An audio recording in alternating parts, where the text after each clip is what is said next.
For most people, seduction brings to mind flashy images. A man in a suit saying the right lines, a woman walking in slow motion, movie scenes loaded with drama and glances across a crowded room. It's painted as a performance, something to learn and apply. It's loud, exaggerated, and always about winning someone over. But that version, the one sold in dating guides, pushed on YouTube channels, and repeated in forums, is hollow. It suggests that seduction is a game, that if you say certain things or act a certain way, people will respond. Scripts, strategies, steps, like a manual to follow. The truth is, that view doesn't teach power, it teaches dependence. Because if your worth is tied to reactions, then it's not really yours. Seduction isn't about chasing, it isn't a performance to win someone's attention, and it's not a tool to convince someone to want you. That's manipulation, that's control, and control wears off. What's missing in most people's understanding is this: seduction starts before anyone else enters the picture. It's not external, it's internal. And that's where almost everyone gets it wrong. The popular ideas sold by the red pill space or self-styled experts online rely on formulas. They rely on fear, on the idea that if you don't follow these methods, you'll fall behind, that you'll be ignored, or worse, forgotten. So people chase validation through tricks. They seek approval through imitation. But seduction isn't imitation. It's not about becoming someone else. It's the opposite. It's about returning to something that's already inside you, something you've forgotten how to access. Long before social media, before modern dating culture, before magazines or movies, seduction existed. Not as a tactic, but as a presence. People who seemed to draw others in, not because of how they looked or what they said, but because of who they were. Their energy, their direction, their self-control. They didn't have to seek attention. It came to them. Because seduction, at its core, is power. And power isn't about what you can get, it's about what you can hold. Real seduction isn't about control over someone else, it's about control over yourself. That's the part culture skips. No one teaches that.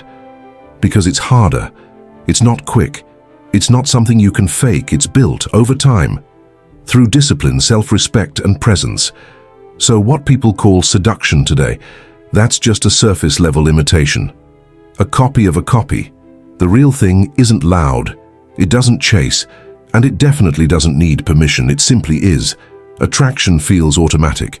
You see someone, you look again. Something clicks. Most people stop there. They think it's simple. A face, a voice, a look. But the process underneath is far more structured, and it's wired into how the brain works. When the mind detects something new, something it hasn't fully understood, it reacts. It responds with a chemical signal. That signal is dopamine, not the feeling of reward itself, but the signal that tells you to chase the reward. It's the reason attention sharpens. It's the reason curiosity grows. Novelty makes the brain pay closer attention. It says, this matters, even if it doesn't. Attraction isn't based on logic, it's not chosen, it's triggered. The brain treats unfamiliar patterns as exciting. A person whose expressions you can't quite read. A voice that breaks rhythm. A movement that catches the edge of your vision. These aren't accidental, they're coded responses, designed to keep us alert. That alertness often gets mistaken for interest. Sexual attraction fits this structure. But sexual energy is something else. It doesn't depend on an external trigger. It doesn't wait for a signal. It builds from within. It's more than biology. Freud described it as libido, not just about sex, but about life. Energy that drives action, art, risk, ambition. Jung expanded that idea. To him, the libido wasn't just physical. It was psychic, a force that moves a person toward wholeness, growth, change. So when you feel drawn to someone, it isn't always about the person. Sometimes it's about what they represent. People are drawn to traits they think they don't have. Confidence, independence, calm. The other person becomes a mirror.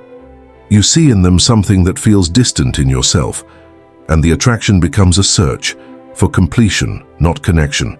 That's why some people repeat patterns, attracted to the same kind of person again and again, not because of the person, but because of the gap they think they're filling. The pull isn't random, it's a signal pointing inward. Seduction works on this level. It's not always about looks or conversation, it's about presence. Someone with controlled energy doesn't chase, they hold stillness. They aren't looking to be filled. That stillness draws others in, because it suggests they've found something you haven't. This is where the idea flips. Most assume seduction is about others. It isn't. It's about knowing what drives you.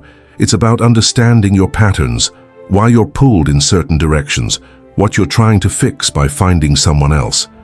Seduction can be a tool, but not in the way most think. Used well, it becomes a way to study yourself, a way to learn what your attention says about your needs. Desire doesn't just show what you want, it shows where you're missing something. And once you see that clearly, the game changes. You stop being led by the pull, you start reading it. Most people see sexual energy as something simple, an urge, a reaction, a source of pleasure. It starts and ends with attraction.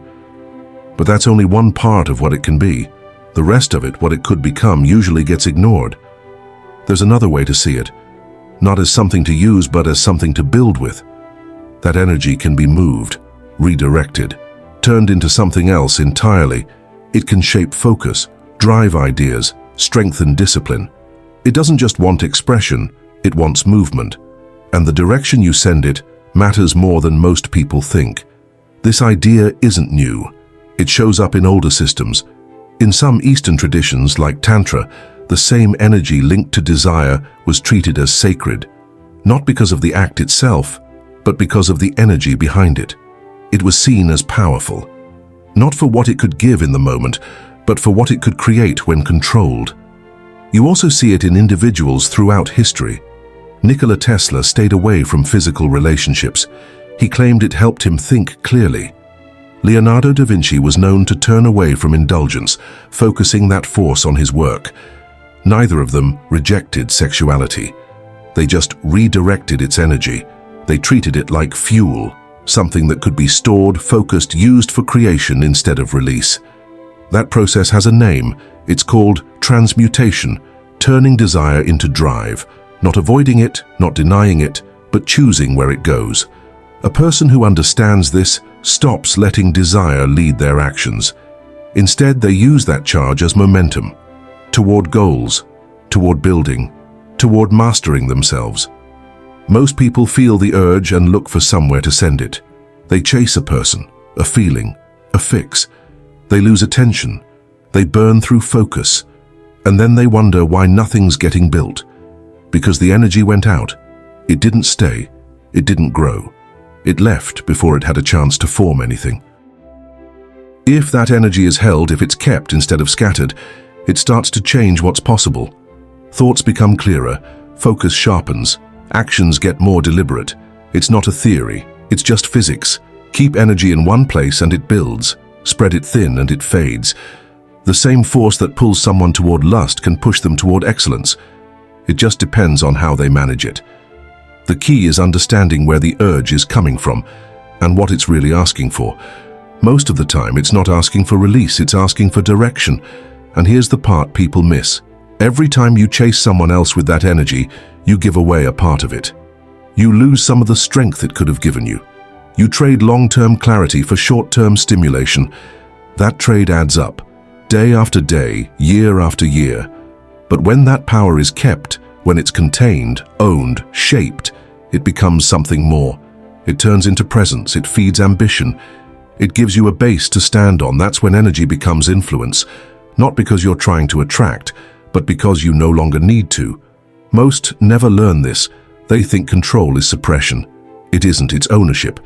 It's knowing what something is, where it leads, and what it can become. Once you can do that, energy stops leading you. You start leading it. Most people think power is about influence over others. What they miss is that real power doesn't start there. It begins inside. It's not about changing someone else's thoughts. It's about managing your own. Before a person can control outcomes, they have to manage impulses. And that's the part most never learn. Seduction at its core isn't about tricks or pressure. It's not about control in the way people often assume. The real power of seduction comes from restraint. It's about who moves first, who reacts, who stays still. And behind all of that is the question of who's in charge of themselves. Look back at history, and the same pattern shows up again and again. Power connected to sex, not through domination, but through control of presence. Cleopatra didn't rely on looks alone. She understood attention. She knew how to hold presence without chasing it. She created value through scarcity, not availability. And that gave her leverage, not because she forced it, but because she didn't need to. Casanova wasn't powerful because of seduction itself. He understood people. He studied how they thought. He paid attention to patterns. He knew what drove them, what they tried to hide, what they feared missing. He didn't overpower them. He let them reveal themselves. And that gave him control. Mata Hari used mystique. She let people assume, guess, project. She didn't explain. And in not explaining, she became more valuable because people chase what they don't fully understand. That space between what's shown and what's hidden, that's where seduction lives. Robert Greene laid this out in The Art of Seduction. He broke down the psychology behind it, the idea that people are drawn to what makes them feel something different. And what makes them feel different is unpredictability. The moment someone becomes predictable, the game ends. It's not about keeping secrets, it's about keeping direction. Greene wrote about charisma and mystery, but both are built on discipline. A person who doesn't react quickly, who doesn't over-explain, who doesn't need attention to feel stable, that's the person others notice. Because they're not pulled around by desire, they control it. Power isn't loud, it doesn't force, it holds. The person with the most power in any interaction is usually the one least affected by it. The one who can walk away, the one who stays centered, because they're not playing for approval, they're playing for position. Attention moves toward confidence, but confidence without control is unstable.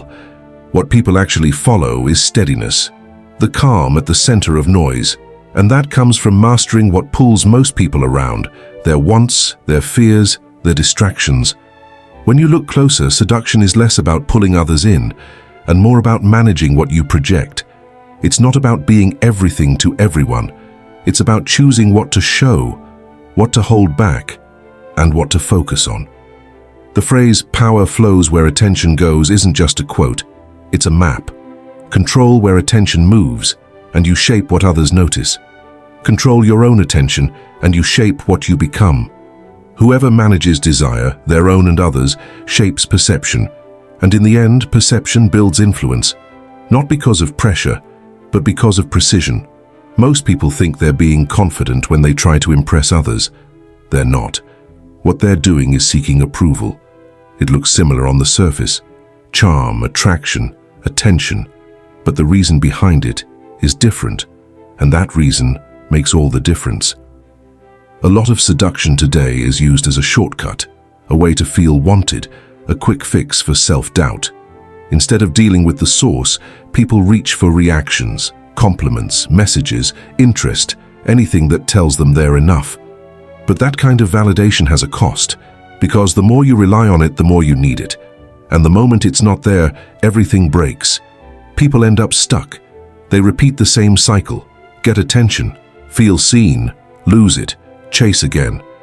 It never lasts, and it never actually solves anything. Because the problem isn't whether others notice you, the problem is needing them to. This is where confidence gets misunderstood. Confidence isn't loud. It's not built on being noticed. It comes from knowing you don't need to be. When someone walks into a room trying to be liked, they've already lost power. Because their value is now in someone else's hands, they've handed it over without realizing it. Real confidence starts before any interaction. It's based on energy, not physical, but internal. Someone who's full of their own direction doesn't need to pull others in. Their attention is already focused, and people feel that. They're drawn to the one who isn't trying, not because they're indifferent, but because they're already complete. When someone uses seduction to be chosen, they're operating from lack. They're trying to fill something. They believe being wanted proves worth, but it doesn't. Being wanted doesn't mean you're enough. It just means someone's interested. That's it. If you need that interest to feel valuable, You'll always be chasing it. You'll adjust, shrink, perform, just to keep it. And then it's not seduction anymore, it's dependency. Ancient systems warned against this trap. Stoic thinkers taught that the only thing you control is yourself. The rest, attention, opinions, outcomes, is outside your reach. So placing your worth in them is a mistake. It weakens your position. The Stoic ideal isn't coldness, it's stability, staying grounded no matter what moves around you. Buddhism taught a similar path. Detachment isn't rejection, it's clarity. It's knowing that clinging leads to suffering. The more tightly you grip something, attention, desire, praise, the more unstable you become, because you've tied your peace to something temporary. That's not freedom, that's dependence. The link between these ideas and seduction is simple. If you chase validation, you lose control. If you build from within, you gain it. True magnetism doesn't come from trying to impress. It comes from not needing to. Most people never reach this point. They spend years learning how to attract, but never stop to ask why they're doing it. If the reason is to feel whole, the foundation is weak. But if the reason is alignment, when who you are matches what you do, then power shows up without force. Confidence becomes quiet, clear, unshaken. Seduction used right isn't about getting a response. It's about managing your state. You become attractive not by being chosen, but by choosing what deserves your energy. You stop proving. You start deciding, and when that happens, others notice. Not because you asked them to, but because you didn't need to. Most people never question what drives them. They act, they chase, they react, without stopping to ask where it comes from. But behind those actions, there's always something deeper, something hidden, something most don't want to face. That hidden part is what Carl Jung called the shadow. The shadow isn't evil, it's just unseen. It's everything we push down, the parts of ourselves we deny, reject, or avoid. Lust, shame, guilt, fear, anything we label as wrong, we bury. But pushing it down doesn't remove it. It just makes it act from behind the scenes. Repressed desire doesn't disappear. It distorts. What we refuse to face ends up controlling us in ways we don't notice.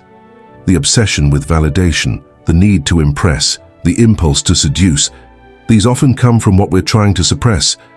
It's not conscious, it's automatic, and that's the danger. Jung believed that the shadow isn't a flaw. It's a part of the whole. Ignoring it doesn't make someone pure. It makes them unaware. And when people are unaware of what's really driving them, they become owned by it. Sexual energy is one of the strongest forces inside us. If it's not acknowledged, it gets misused. It turns into neediness. It shows up as addiction. It fuels self-sabotage. People start chasing things that feel urgent, but make no real sense. The cycle repeats because they've never stopped to ask why it started.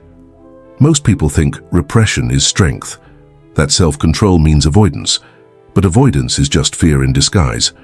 True self-mastery doesn't come from hiding something, it comes from understanding it. That's what shadow work is. It's the process of facing what you've ignored, not to indulge it, but to see it clearly. The moment you bring awareness to the shadow, it loses power. It stops pulling strings from the background. It becomes something you can work with. When you understand your own darkness, you stop projecting it onto others. You don't seek people to complete you. You don't seduce to feel powerful. You stop using others to fix a feeling you refuse to deal with. You become responsible for it. That's when change starts. Sexual energy, when denied, can break things, but when accepted, when owned, it becomes creative again. It stops being compulsive, it starts being directed. The same force that once pulled you out of control can be turned into something stable. But none of that happens until you stop lying to yourself, until you stop pretending your past desire, past shame, past guilt. Everyone has a shadow. The difference is whether they admit it. You either own your desires or they own you. That's not a warning, it's a map. The choice is simple. Face it or be ruled by it. People spend their lives chasing control over others, over outcomes, over perception. But the real work is internal. Because until you have control over your own patterns, you don't really control anything. Seduction used blindly becomes a mask, a way to hide from emptiness. But seduction used with awareness becomes presence. It's no longer a trick, it's a choice.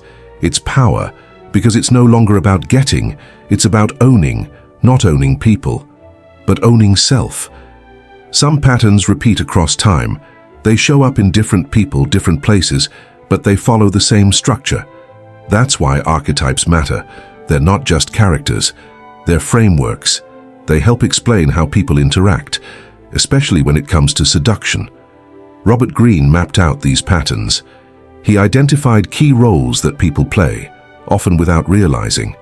These aren't strategies, they're tendencies. They reveal what people rely on when they want to influence, attract, or lead. Each one says something about human nature. Each one points to a deeper need. The siren uses presence, not noise, not speed, stillness. Attention moves toward her because she doesn't chase it. Her strength lies in contrast, stillness in a chaotic world. Think of Cleopatra. Her image outlived her empire. It wasn't power by force, it was power by gravity. The siren shows that silence is sometimes louder than words. The rake moves with intensity. He's all in, focused.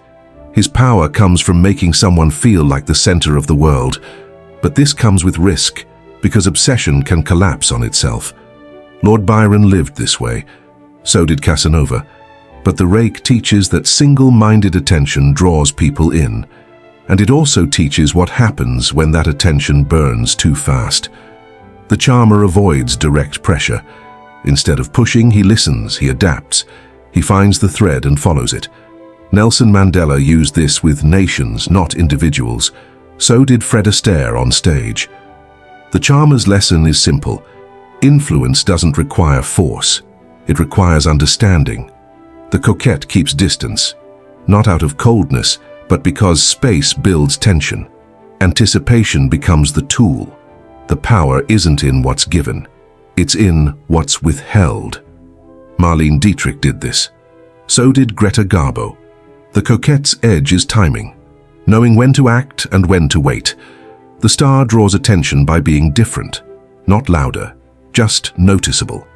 They reflect what others want to feel. They're mirrors. People follow them because they want to be like them.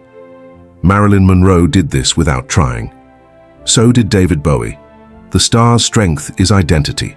When someone lives their truth loudly, others respond to it. The dandy plays with expectations. He mixes masculine and feminine. He blurs lines. He refuses to fit. This makes people curious. The dandy teaches that individuality can be seductive, not because it pleases others, but because it refuses to. Each archetype works because it connects to something deeper. The siren taps into desire for peace, the rake for passion, the charmer for safety, the coquette for mystery, the star for aspiration, the dandy for freedom. No one fits into just one box, but noticing which role you lean into shows something important. It reveals how you connect. It shows what you offer and what you expect in return. Most people never think about this.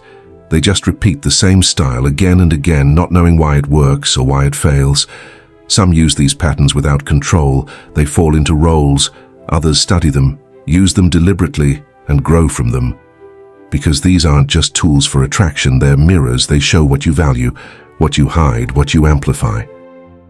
The point isn't to copy historical figures or wear masks. It's to recognize which patterns speak to you and why. Because each one, at its core, carries a lesson. The more you learn from them, the less you need them. Seduction becomes less about roles and more about awareness, about choice. Most people think seduction ends with attention. They think it's about getting a reaction, being wanted, standing out. But that's the surface. That's the first level. If you stay there, all you do is repeat patterns. You learn how to be liked, but not how to live. Seduction, when understood, isn't about what you get from others. It's about how closely you're aligned with yourself. When that energy isn't used to chase, but to create, it transforms. It's no longer about manipulation or image. It becomes presence, Not the kind that demands a spotlight, the kind that doesn't need one. The people who draw others in without trying have one thing in common. They're real. They're not performing. They're not changing to fit what others want. They're not chasing applause or approval. They're not running on empty, using charm to fill a void. They've taken everything they are, their history, their wants, their flaws, and made peace with it. And that peace is what makes them magnetic. This is where seduction shifts. It stops being a tactic. It becomes expression, not just of sexuality, but of life, of clarity, of depth. Because when you're not hiding, your energy becomes focused. You're not split between masks. You're not leaking energy trying to impress. You're present. And presence is what people feel before anything else. When Freud talked about libido, he didn't mean sex, he meant life force. Jung said the same. It's not about the act, it's about drive, creative power, the force behind art, risk, invention, all of it. When people stop running from that energy, when they learn to hold it, it sharpens them. They speak better, they move with intention, they think clearly. That energy fuels discipline, not distraction. What most people call attraction is just recognition. You recognize something in someone, not because they're different, but because they're fully themselves, and most people aren't. That's why it's rare. That's why it stands out. You don't become magnetic by learning lines, tricks, or games. You become magnetic by removing everything false, by removing everything you were taught to do just to be liked. When that's gone, what's left is clean, grounded, undeniable. The world teaches performance, school, work, media. It rewards pretending. But that system is fragile, because it depends on the reactions of others. It works only as long as people approve. The moment they don't, the mask falls apart. That's why real seduction, the kind that lasts, can't be based on surface. Self-transformation means taking that energy and pointing it inward, using it to strengthen what's weak, to face what's hidden, to align your actions with what you know is true. When you do that, everything else changes. Attraction isn't something you try for. It becomes a side effect of how you live. People sense when someone's not looking for approval. They sense when someone isn't desperate to be seen. That stillness, that centeredness, that's real power. That's what people move toward. Because deep down, everyone wants to feel whole. And wholeness, when seen in someone else, pulls them in. You don't master seduction by collecting attention. You master it by letting go of the need for it. When your actions match your values, when your words come from clarity, when your energy isn't scattered, you don't need to convince anyone of your worth. It speaks for itself. This isn't about ego. It's about embodiment, about not separating parts of yourself to fit into what's expected. It's not a performance. It's a return to the real. In the end, seduction isn't a skill. It's a signal, a reflection of how deeply you've lived, how honestly you've faced yourself, how consistently you show up with nothing to prove. When those things align, presence does the work. Not effort, not strategy, just truth. Presence is not something you switch on or off. It grows through habits, choices, and daily actions. It starts with the body. How you carry yourself sends a message before you say a word. Standing tall, shoulders back, relaxed but alert. These aren't just poses. They shape how your mind works. Posture influences confidence, clarity, and energy flow. It sets a foundation for how others see you, but more importantly, how you see yourself. Eye contact is another tool. Not staring, but steady, calm focus. It draws attention because it signals awareness. When your gaze meets someone else's without avoidance or aggression, it builds trust. It says you're present and engaged. Practicing this doesn't mean forcing uncomfortable looks. It means learning to be comfortable in silence, in moments without distraction. Stillness might seem simple, but it's powerful. Holding space without rushing or fidgeting creates calm. It invites others to match your rhythm. This is the opposite of chasing or performing. It's a form of control, not over others, but over your own energy. Stillness centers the mind and body, allowing intention to guide your actions instead of reaction. Discipline over energy is essential. Sexual energy is often wasted on distractions or scattered desires. Transmuting that energy means redirecting it toward meaningful goals. Whether it's creativity, work, or self-improvement, focusing your drive multiplies its effect. Historical figures who harnessed this energy didn't see it as mere pleasure, but as fuel for achievement. You become more effective when your urges serve your purpose, not derail it. Inner work lays the groundwork. Healing emotional wounds, understanding your patterns, and learning to accept yourself create stability. Therapy, journaling, or meditation are not signs of weakness, but tools for growth. They help uncover blocks that drain energy and undermine confidence. This process is long, often challenging, but necessary for sustainable transformation. Communication shapes how presence is felt beyond physicality. Your voice carries weight when it's steady and clear. Controlling tension in your speech helps maintain authority and interest. Storytelling, even in simple conversations, connects you to others.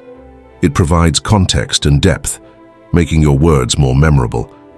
Learning to speak with intention rather than filler creates space for authenticity.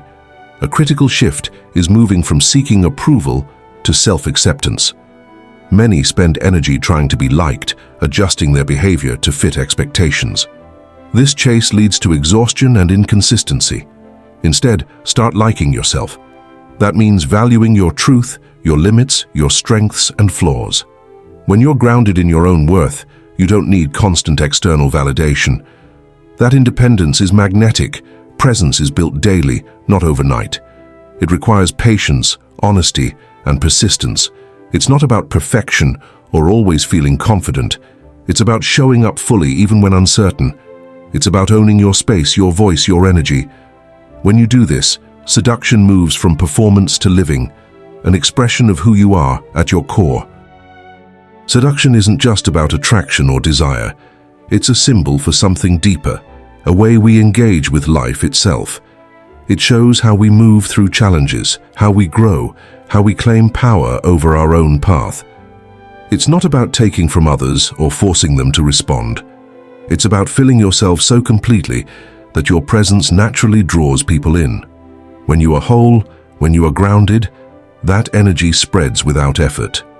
The most magnetic person doesn't need to chase approval or reaction. They don't depend on others to feel worthy or alive. They don't try to seduce because they already hold their own power. This is the final stage, the place where control shifts from external to internal. It's a space where desire becomes a tool for growth instead of distraction. Mastering seduction means mastering yourself. It means understanding your urges, your limits, your strengths. It means facing what's inside and choosing how to act from that place.